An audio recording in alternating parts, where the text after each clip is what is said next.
Regional baseball is back at the box. We've got your final preview and prediction. It's Locked on LSU. Here we go.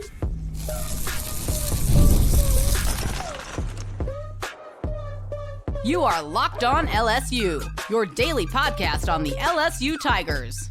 Part of the Locked On Podcast Network, your team every day. Okay, let's get it. It is Locked on LSU, your team every day. I'm your host, Matt Moscona. Thanks so much for making us your first listen. We are free, available wherever you get podcasts, of course, on YouTube as well. So please subscribe. As always, one of the fastest ways to help us grow is by leaving your comments below. So thank you sincerely for that. Regional baseball returns to Alex Box Stadium. It feels like a birthright because, well, it is a birthright. LSU in the NCAA tournament for the 13th straight season, the 37th overall. Of course, LSU, 7 baseball national championships. That's second most in NCAA history. This is the 28th time Alex Box Stadium has hosted a regional, and I couldn't be more fired up for it. Dallas Baptist, the 2, Rhode Island, the 3, Little Rock, the 4, and of course, your Fighting Tigers of LSU, the number 1 seed, the number 6 national seed, and the team with the second best odds of any of the 64 in the field to go to Omaha and win the national championship. Only Arkansas with slightly better odds than LSU to bring home the national championship. So we got a lot to delve into in this episode. Jay Johnson met with reporters on Thursday, the final time before the Tigers will take on Little Rock. We'll hear from Kendall Rogers, the preeminent voice of college baseball at D1Baseball.com. He is college baseball's preeminent writer. He'll give us his thoughts not only on Baton Rouge, but also the Clemson Regional that LSU's paired with us. And could the Tigers be breaking out some new lids? If you haven't heard that story, we'll get to it here in just a quick second. I will give you a preview and prediction. So thank you so much again for being here with us. The question everybody wants to know, of course, is who in the world is Jay Johnson going to throw? And we don't know. We'll find out probably within an hour of first pitch, just like we did in 2023 when they made the decision to throw Paul Skeens. But if history is any indicator, and it is, Jay Johnson doesn't pitch off. So far, of the 32 games that will be played on Friday, roughly 80% of the favorites of the 1 seeds are pitching off. It's what you got to do to try to advance. You need to get to a marble game and put yourself in a position to win that game in the winner's bracket. Well, the best way to do it is have your best pitcher there. Well, LSU has the luxury of having co-aces in Cade Anderson and Anthony Ianson, but that's not going to stop Jay Johnson. Listen, he's going to throw Cade Anderson in this ball game. If he doesn't, it'll be Ianson. There's no chance he's going to pitch off. It's just not the way Jay Johnson approaches this thing. So he's going to make sure that he leaves no doubt in game 1. He'll know he'll have Anthony Ianson there in the marble game in game 2, and they'll figure it out after that, however they go. Even though LSU is minus 2,500 to beat Little Rock, that means you'd have to bet $2,500 to win $100. Yes, LSU is an enormous favorite over arguably the weakest team in the entire field, but Jay Johnson's going to go use a bazooka to kill a bunny rabbit, and it'll be effective. But one thing's for certain, Jay Johnson knows what's at stake this weekend for his team. I think it's important because it's a privilege to be playing baseball this week. And I think it's something when you're at a great program like LSU, sometimes you can take it for granted, but 300-plus teams start the year. There's only 64 playing. There's only 16 playing at home. And if you sense it from me, it's just I'm excited to be playing here and coaching these guys. They've had a great season, and it's an awesome opportunity, and want to keep it going. I'm pretty fired up as well, as I'm sure are many of you. Now, there is it's a two-sided coin, a double-edged sword. When you look at LSU's early exit from Hoover, played just one game on Friday. They won the game on Friday. They lost on Saturday against Ole Miss, packed up and came home. And Jay Johnson talked about the benefit of not having had to extend in Hoover. I think this team has played well when it has its legs underneath them, so to speak. And again, like, call me old-fashioned, like, I wanted to play till Sunday in the SEC tournament as a competitor and, to keep developing the team. I think the one benefit is we lost and we went back and packed and showered and left and got home late Saturday night, which gave them Sunday to recover. Monday, we had the celebration of the season with the selection show, got some guys some individual work, and then it almost allowed those guys that have carried a big load 2 days off, and then we got a full week of prepping. So I think being fresh and rested is good. I think being at home, crowd, postseason, I think the energy will be really high with our team tomorrow. You wanted to win in Hoover, no doubt, but you didn't want to win at the expense of winning in the regional, which is why you play baseball at LSU, which is to win a regional, a super, get to Omaha, and win when you're there. And yes, being fresh is paramount for this team. You know, I know we have focused a lot. I do the post-game shows. I read your comments. I appreciate you all for being here with us. We have focused a lot on the shortcomings that LSU has had. At times this year, it's been the bullpen.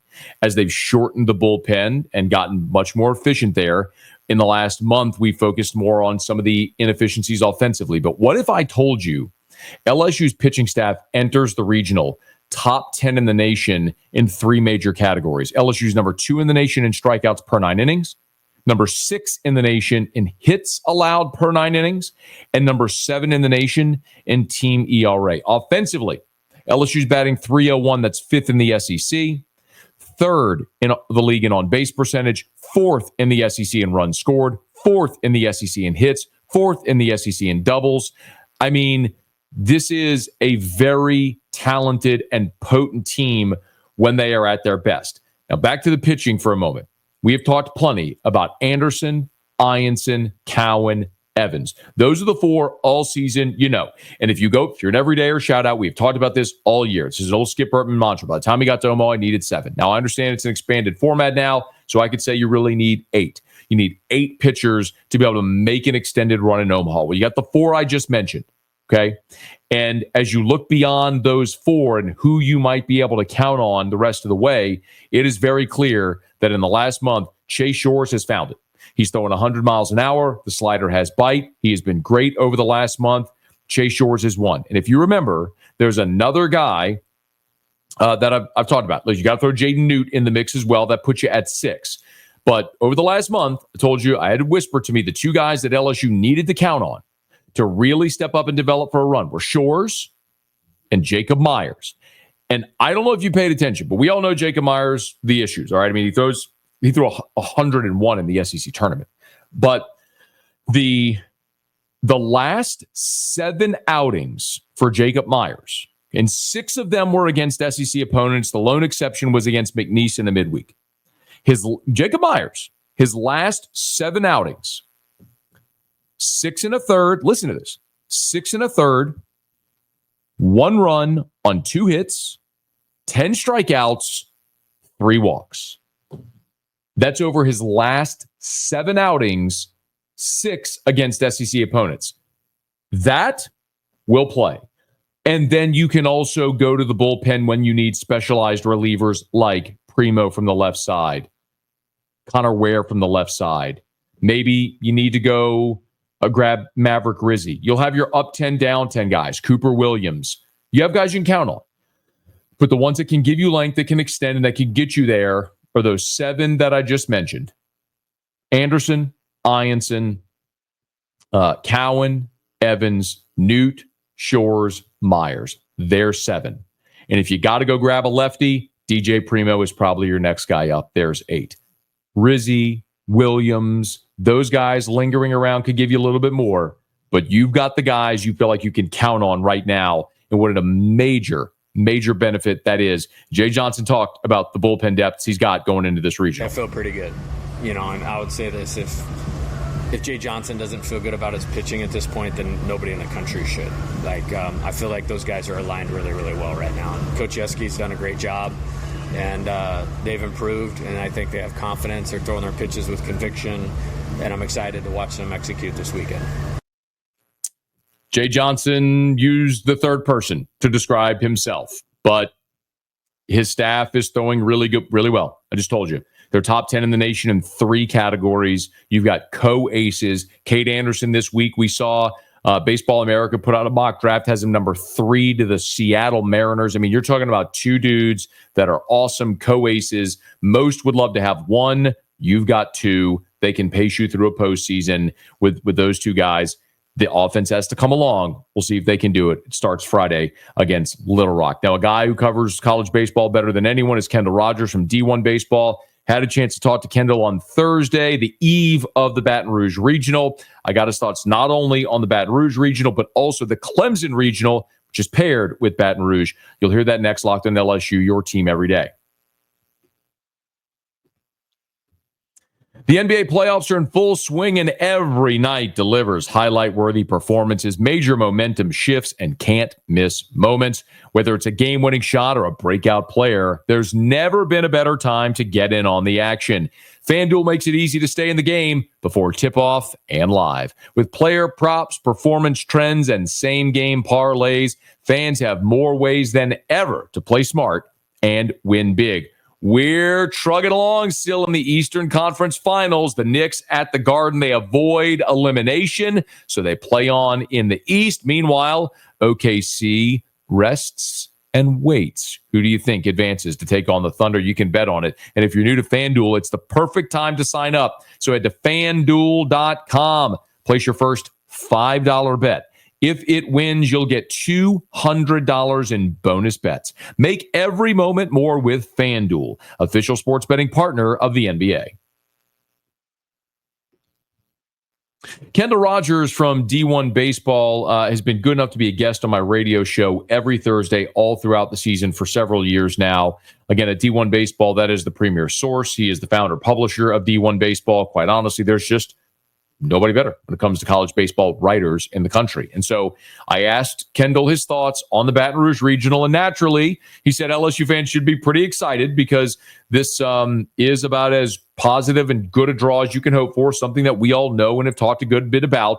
But he gave us a little thumbnail on the Regional from his perspective and started by talking about what the Tigers are going to see from Little Rock on Friday. Well, it will be a different look than what you're used to in the SEC, and that's one thing I think Jay Johnson will stress with his team with Little Rock is, it's going to be guys with some funky arm slots. They're not going to throw 95. A lot of these guys are going to be mid-80s, low 80s. And so it's going to be a different look. But, obviously Little Rock doesn't look like they're going to be big competition in this regional. I do think the other teams in this regional are pretty intriguing. I mean, URI, Rafael Serrato has done a really nice job up there with the Rams. They're one of those clubs they can really get going from a power standpoint. Anthony Lupino has 19 bombs this year for the Rams. And then DBU, I mean, if there's somebody who can upset the apple cart this weekend, it'd be DBU. It is not, the DBU we're used to. If you think to kind of a traditional DBU club, you're thinking potent offense, elite pitching. Their pitching's fine with James Ollinger and company, but it's not elite. And so I think it'll be interesting to see how DBU pitches. But I will say this, DBU has a deep offensive lineup. One of the things that Dan Heathner talked to me about a couple weeks ago was getting Tom Poole back in the lineup. It looks like he is back. Chayton Krause, a big-time bopper in that lineup. And, of course, Keaton Grady and Nathan Humphreys. One thing Jay Johnson will stress if they play DBU will just be not letting them get on a roll off, like on the base paths. Those two guys, haven't combined more than 30 stolen bases. They can kind of make things happen. They can be versatile, and that's what's kind of scary about DBU. So a really good quick perspective on each of the three teams visiting Baton Rouge for the regional. You heard Kendall at the start of that bite talk about what you're going to see from Little Rock. It's not going to be 95 to 97, which you typically see week in and week out in the SEC. It's going to be a little more pitchability, a little more try to make you miss with pitchability as opposed to stuff. The guy that we are going to see on Friday, as Coach Chris Curry from Little Rock told us here earlier this week, is they're going to throw their ace Jackson Wells. Now, Wells, of course, led the nation in ERA 2 seasons ago. He was number 1. Paul Skeens was number 2. But it's going to look a little different, and Jay Johnson talked about Little Rock's ace Jackson Wells. Very good pitcher. I think the carrying tool is strike zone pressure, throws a lot of strikes. And, has multiple pitches, has a way, so to speak, a template of getting outs, which the best pitchers have that, and then has some adjustability within that. So really good pitcher, threw a great game to open the tournament, and you guys know how that goes sometimes with young people. Like one good game kind of gets you rolling, and he set the tone and did that for them. A guy that you expect to pitch with a lot of confidence, a guy who's been around college baseball for a long time and has waited for this moment, and he's their ace. And we've seen enough of these regionals where LSU struggles early on against a soft-throwing ace from a mid-major. See if the offense can get going early for LSU. Now, we'll also be watching, while we watch the Baton Rouge Regional, we'll be looking out of the side of our eye at what's going on in the rest of the country, namely what's going on in Clemson, South Carolina, because that regional there, which also features West Virginia and Kentucky, the winner of that regional will face the winner of the Baton Rouge Regional next weekend in the Supers. I don't want to get ahead of myself, but just to set the stage for what you can expect going into this weekend, here was Kendall on the Clemson Regional. I like Clemson, but I'll tell you what, man, I think Kentucky is going to be the one to watch in that regional outside of the Tigers. I just think Kentucky is such a unique look. And, when you look at the ACC, there's not a lot of teams in that league. And frankly, there's not a lot of teams in the SEC that have Kentucky style, where Nick Mingione is not afraid to try to randomly steal home. He's not afraid to randomly just steal third, with 2 outs for absolutely no reason at all. He wants to force the action. And thankfully, Clemson is a good defensive club. But again, when you're not used to playing a team like that, it can really frustrate you. So I think Kentucky's a sleeper here because I think they're good. I don't think they're great. But if they can just get Clemson rattled just a hair, don't be surprised if they won that regional. Okay. I don't know that I believe that entirely. Kendall knows far better than me. He's seen plenty. But this does not feel like one of Nick Mingione's better Kentucky teams. But they are unorthodox, and that is worth mentioning, so file it away. It is fair to mention, Kendall did say he thinks that Clemson will advance, which means we'd see if chalk holds and LSU and Clemson advance, we'd see LSU and Clemson in Baton Rouge next weekend for the Supers. LSU and Clemson will open up the football season in Clemson, South Carolina, coming up on August the 30th. It would be something to see these two fan bases, these two athletic departments going head-to-head on a major stage here so close together. There's a couple of other things that we need to touch on here, including the possibility of weather and the possible uniform change for LSU. We'll get to that as we continue to wrap up, and I will give you my prediction for the Baton Rouge Regional next. It's Locked on LSU, your team every day.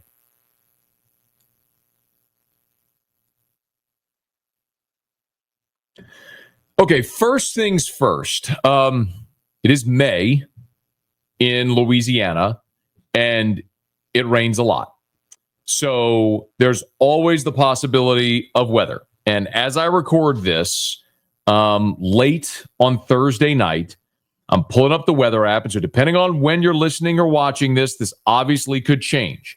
But there's a chance of rain in Baton Rouge on Friday, starting at 5 p.m. and running all the way through 7 p.m. Now, it's worth mentioning, earlier this afternoon, when I looked at this, that chance of rain was around 4 o'clock.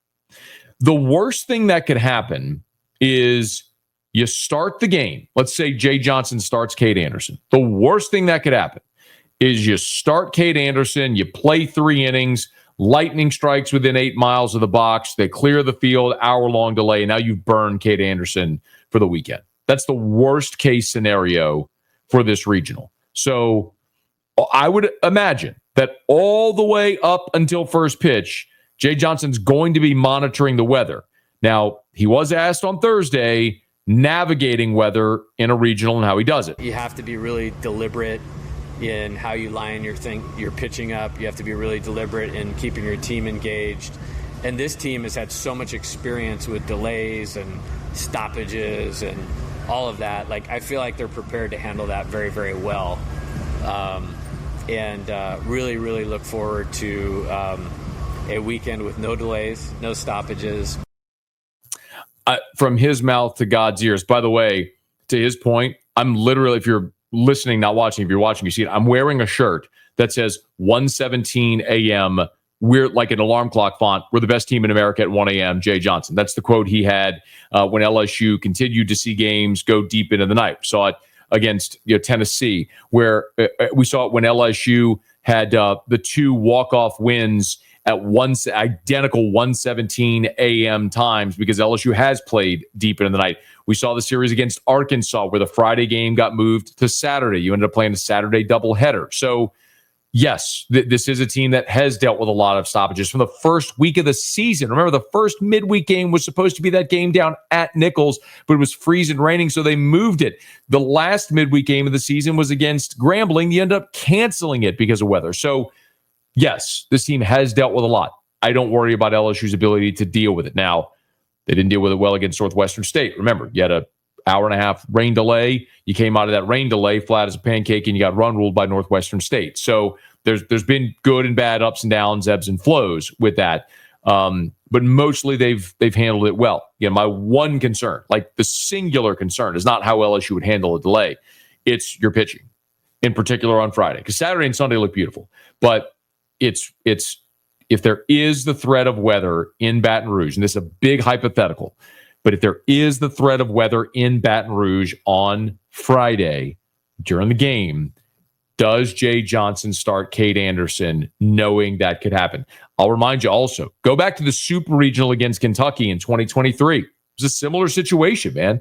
Remember, it was that Saturday of the Supers, and Paul Skeens is supposed to run out there, and there was the threat of weather. And so even though it ended up being a beautiful day and there was nary a drop of rain throughout that afternoon, I mean, they delayed the game because of the possibility, and they didn't want to start Skeens, get him hot, go throw, and then have him shut down. There's just too much on the line for it. These teams play all season long, 56 games in the regular season to put themselves in a position to win a regional and get through. You don't want something out of your control like this to throw such an awful monkey wrench of a variable into how things go. So file that away as we get closer to first pitch. Hopefully the weather clears. It's a beautiful day. There's no threat of weather whatsoever. And they get this game in on time, and they breeze through and Cade Anderson starts, and it's just awesome. Now, one thing I do have to take issue with, and I am hopeful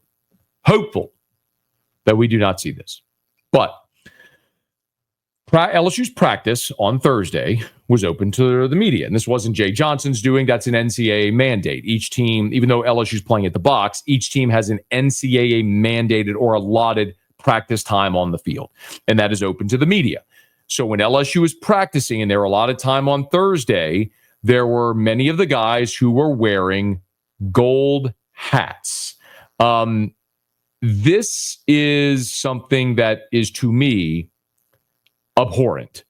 I shudder at the thought of LSU potentially wearing gold hats. I am a traditionalist in the very sense of the word. I think LSU's baseball uniforms are gorgeous. I love that they are identifiable by that purple hat with the interlocking LSU and gold on the front. The thought of LSU wearing gold hats is nauseating, actually kind of makes me physically ill. So I am super hopeful. If you're watching, there is a picture of said gold hat, but it's gold hat with the interlocking logo. My understanding, and again, I do not have this confirmed, I've just had several sources whisper this to me, is that Jay Johnson ordered the hats, likely with the thought of wearing them as a surprise. They came in, he looked at them and went, oh, that's not a good look. Leave them in the box. Now, the guys may like them and may throw them on and rock them or whatever practice. I don't care about that. But when LSU takes the field, you must respect the baseball gods. Like Vanderbilt playing in softball uniforms, black tops and bottoms with pinstripes are it's great for softball. It's atrocious in baseball. Mississippi State does the same thing with their all maroons. No. This is baseball. You wear solid color tops. You wear white or gray bottoms. Like, that's it. You have a baseball cap that you wear, like the Yankees have their baseball cap, the Red Sox, the Cubs, the Dodgers. You have iconic logos. You wear your baseball cap. That's it. Honor your tradition and your look and your past and burn those stupid yellow hats and never let them see the light of day. Do not mess with the baseball gods on the eve of the regional. Here's hoping they stay in the box. All right, one thing left to do, and that is to give you a final prediction for the LSU regional. And I am going to be very interested to see what happens in game 2. I do not think that Little Rock has an Ice Cube's chance in anywhere of beating LSU. I do understand this is baseball, and I do understand everything we've talked about with Little Rock throughout this whole week, which is they won their league a year ago. They went 0-2 in their conference tournament. Very disappointing that they didn't make the regionals a year ago. They come into this season, pick second in their league. They're beset by injuries, unfortunately, and it cost them dearly. But they got healthy in time to make a run here late in the season. They get into their conference tournament. They win 5 games in 4 days, and they earn a regional berth in Baton Rouge. Congratulations, an amazing accomplishment. LSU, I think, is going to throw Cade Anderson, and the best lineups in the country have been unable to hit Cade Anderson. Little Rock is a team that is collectively hitting 271 as a team. I don't think Little Rock has much of a chance of an offensive uprising against Cade Anderson. LSU will win. I think we'll see Anthony Ianson against Dallas Baptist. We've already seen that movie. That is a good, not great pitching staff. That is a lineup that has some pop in it, but they don't hit 1 through 9. And Anthony Ianson has been awesome all year, in particular in the last 6 weeks. I think LSU will sweep their way through this regional. I think they will play Clemson in the Super Regional, and I will look forward to previewing the Supers next week here on Locked on LSU. Y'all, I have so many amazing memories of watching regional baseball at the old box, at the new box, and of course going to Omaha and watching the Tigers win there back in 2000. It's that time of year, and I'm fired up for it. I hope you are as well. We've had some great conversations this year, some contentious debates, but that's what makes this so much fun because we care. We care about this team. We want them to get hot, go on a run, get to Omaha and cheer them all the way to the program's 8th national championship. And that starts on Friday when LSU takes on Little Rock, and we're going to be here for it all. So do me a favor. If you're listening on podcast, subscribe on your favorite podcast app, rate us, leave a review. If you're on YouTube, smash that like button, subscribe to the channel, and hit the bell so you're notified whenever we post a new video. And let a friend know if they love the Tigers. We got you here every single day and all through the regional. It is Locked on LSU, your team every day.